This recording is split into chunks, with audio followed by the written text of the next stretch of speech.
पंजाबी बसेर के मोअज़्ज़ज़ ख़वातीन हज़रात, तुसीं वेख रहे हो असीं एक रोड ते मौजूद हैं।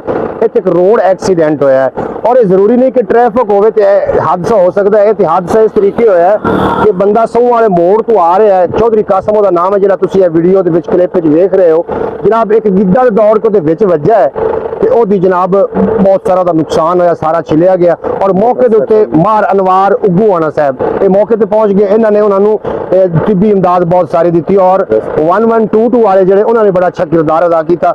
बर वक्त जनाब उन्होंने कार्रवाई करके मरीज जी फ्रैक्चर है या खराशा आ गई उन्होंने वास्ते उन्होंने मरम पट्टी का इंतजाम किया। मार अनवार साहब तुसा बड़ा अच्छा किरदार अदा किया।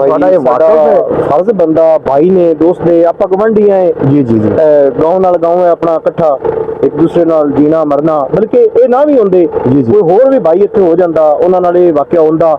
साडी असी मौके ते आए हैं, पूरी पूरी कोशिश पूरी फेवर देनी आई, उन्होंने रेस्क्यू किया है, 4 पाई मंगवाई है जी जी, आया है उन्होंने बड़ा कुछ अच्छा किरदार अदा किया जी। ये इंसानियत है, इंसानियत का हक ही ये बन रहा है। लेकिन एक मैसेज जिवें तुसी फॉरवर्ड कर रहे हो असीं दोस्तों को फॉरवर्ड करांगे कि हेलमेट अपने वास्ते बहुत जरूरी है। हेलमेट जरूरी, अगर भाई कासम दे ऊपर हेलमेट होंदा ना, उन्होंने फेस ते इतनी रगड़ा उन्हां दे सिर नूं चोट वगैरह नहीं आनी आई। अगर उन्हां दा क्योंकि इतने अल्लाह ताला बचा गया है, स्पीड बड़ी जी जी, वो अपना कवरेबल आई, उन्हें कवर कर लिया अपने आप को। अगर वो कवर ना कर सकते खुदा ना खास्ता तेज होंगे जी जी जी, ते हेड दी जेहड़ी वो चोट आई उन्होंने अज पता नहीं कित्थे लै जांदी। बिल्कुल अल्लाह ताला उन्होंने बेहतरी करन, अल्लाह ताला उन्होंने सेहतयाब करन जी जी, तो उन्होंने रेस्क्यू टीम आ गई है, गाड़ी की भी तस्वीर बनाओगे जी जी, अब वो उन्होंने लैके जा रहे हैं।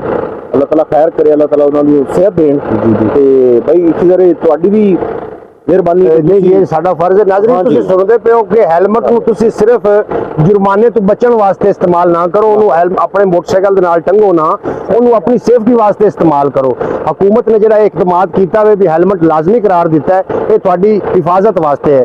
ते जिहड़े तिब्बी इमदाद देवन वास्ते अंदर एक मैनूं गल याद आ रही है, एक बंदा आया उन्हें सर्दी बड़ी लग रही है जी, उन्हें हेलमेट नहीं पाया होया, उन्हें की काम किया सर्दी तो बचण वास्ते ना, उन्हें कमीज उतार के कमीज का गलमा पीछे कर लिया, पीछे बटन दे ले भी अगू सर्दी ना पवे। वो अगे जाके उन्होंने इस तरीके एक्सीडेंट होने कोई शह वजी जिवें बाइक कासम गिद्दड़ वजा वो थले डिग गया, तो बेहोश हो गया। उतों इमदाद करने वाले जो लोग आन खुद इलाजी करन लगे, उन्हें वेख्या उन्हें आख्या लो जी इंदा बड़ा हादसा हो गया, तो गर्दन फेर गई। उन्हें वेख्या ना गर्दन वेख्या ना गलमा बैक साइड दी गर्दन फेर गई है, इन्हू जल्दी जल्दी तत्ते ता इनू ना सीधा कर लईए, उन्हें अड़ेका मार को नहीं गर्दन बांध जनाब। जितन तक रेस्क्यू टीम ना आवे, जितन तक थानू पता ना होवे, खुद इलाजी नहीं करनी तो बाकी अपनी एहतियात रखनी। कोई पंजाबी बसेर नूं मैसेज देना चाहोगे मजीद? मेन यही मैसेज है कि अपनी सेफ्टी अपनी स्पीड और हेलमेट का इस्तेमाल लाजमी बढ़ाओ। जी जी जी, ये साडा तुहानू एक रिक्वेस्ट है भाई दे वसासत नाल, इन्हां दे चैनल दे वसासत नाल कि लाजमी अपने आप को सिक्योर करो। और जेडे सहीवाल दी 1122 है बड़ा अच्छा किरदार अदा करते हैं। रात के 1 बजे भी अगर फोन करिए तो बर वक्त जनाब आके तिब्बी इमदाद देंदे ने, उन्हां दी मेहरबानी इस टाइम आए और हुकूमत नूं क्रेडिट जांदा है जी। अल्लाह ताला उन्हां नूं मजीद हिम्मत देवे, इहो जे अच्छे अच्छे इकदाम होने चाहिए। तुहानू लगदा नहीं कि वाहिद इदारा जो रिश्वत नहीं लेंदा? नहीं लेंदा, कमाल है, वाहिद इदारा जैसे मुतमईन है जनाब, बहुत अच्छा काम किया, बहुत ज्यादा। इजाजत दो, इंशाअल्लाह ताला मिलते हैं किसी नवे वीडियो के। थोड़े मेरा रब रखा, पाकिस्तान जिंदाबाद, मेरे दोस्त हमेशा वास्ते पाइंदाबाद।